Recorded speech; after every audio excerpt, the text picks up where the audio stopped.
Si wanita ini berteriak. Apanya sedang terjadi? Betul, dia bersalin. Tapi tontonan ini sedikit aneh. Perawat juga mendukungnya. Ayah bayi sedang sibuk merekam. Tapi waktu bayi lahir, ayahnya tercengang. Perawat tersenyum menggedong bayi. Setelah itu, ketika bidan melihat bayi, segera ketemu dokter. Emosi dokter begini.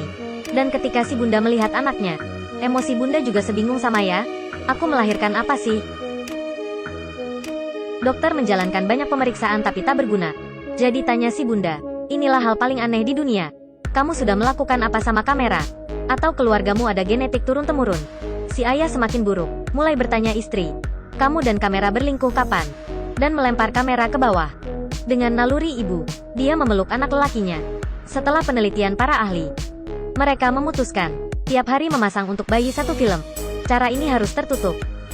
Untungnya orang tua bayi akur lagi dan menamainya Debus. Nama lengkapnya Nicola Debus. Keluarga hidup senang, bahkan main game yang orang biasa tak bisa. Si ibu menggendong kamera memfoto. Dan yang memfoto adalah Debus. Debun semakin besar. Jumlah film ditumpuk seperti gunung. Debus juga sampai umur ke sekolah. Tapi karena sosoknya, dia diejek teman-teman. Paling adalah si nakal ini. Mereka senang karena itu. Senyuman di muka anak-anak sudah membuktikan sesuatu. Ibu Debus menonton filmnya baru menemukan anak dibully di sekolah. Jadi dia membawa film. Ketemu kepala sekolah. Setelah itu, jika besar dengan rupa aneh adalah dosa, jadi si bocah ini paling dosa. Ibu Debus ketemu kepala sekolah. Anak-anak angguk. Seperti anak tahu salahannya. Tapi damai tak lama, mereka bully teman lain. Tapi tontonan itu sudah direkam Debus. Jadi perlahan di sekolah, tak ada anak nakal lagi. Debus juga menjadi pahlawan dalam mata teman. Dia besar dalam bantuan semua orang. Dan ada cinta pertama. Keduanya pegang tangan. Semuanya indah. Tapi waktu mereka berkembang lebih jauh, si gadis tak bisa tahan. Lens sial ini sedang merekam semuanya. Jadi kali pertama Debus berakhir dalam malu. Setelah itu, Debus ingin tonton film. Tapi staf tak belinya masuk. Karena dia melanggar hukum. Bahkan menyita satu-satunya TV di rumah Debus. Bahkan kamera merekam banyak orang juga mulai mengejaknya. Debus bosan berjalan sendiri.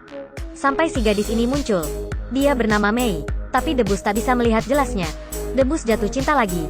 Muka kabur Mei buatnya jatuh cinta. Mereka bersama semakin erat. Keduanya berkembang selangkah. Suatu hari, seorang sutradara melihat mereka, ingin mengundang Debus bekerja di stasiun radio. Kami ingin semua film darimu.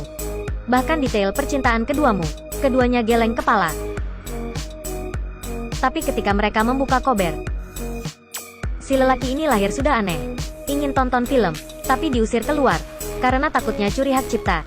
Secara sudah mendapat cinta, tapi waktu penting sudah ditinggalkan. Berkat keanehannya, sudah ada tempat berguna baginya. Dia ada kemampuan akting jadi punya banyak penggemar. Satu klip pendek juga menarik miliar pemirsa.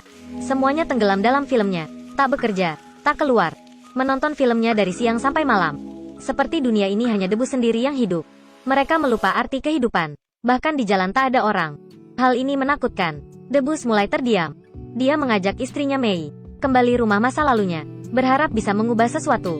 Melihat film ditumpuk seperti gunung, Debus terus terdiam. Mei juga mulai seperti orang lain. Jatuh pada filmnya. Meskipun digoyang banyak oleh Debus, Mei juga tak bergerak. Di TV juga menayangkan tontonan ini. Debus putus asa pertama kali menangis. Dia duduk di bak mandi, melihat lagi film hari lahirnya. Sengsara berteriak, mungkinkah hari lahirnya sudah menentukan satu tragedi. Setelah itu dia melempar TV pada kamar mandi.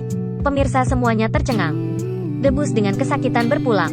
Semuanya kembali mulanya. Hanya sendiri Mei menangis. Apanya terlalu baik juga tak baik. Semua hal ada dua muka. Inilah berkembang memberi manusia banyak kecanggihan. Tapi tenggelam dalamnya akan sangat berbahaya.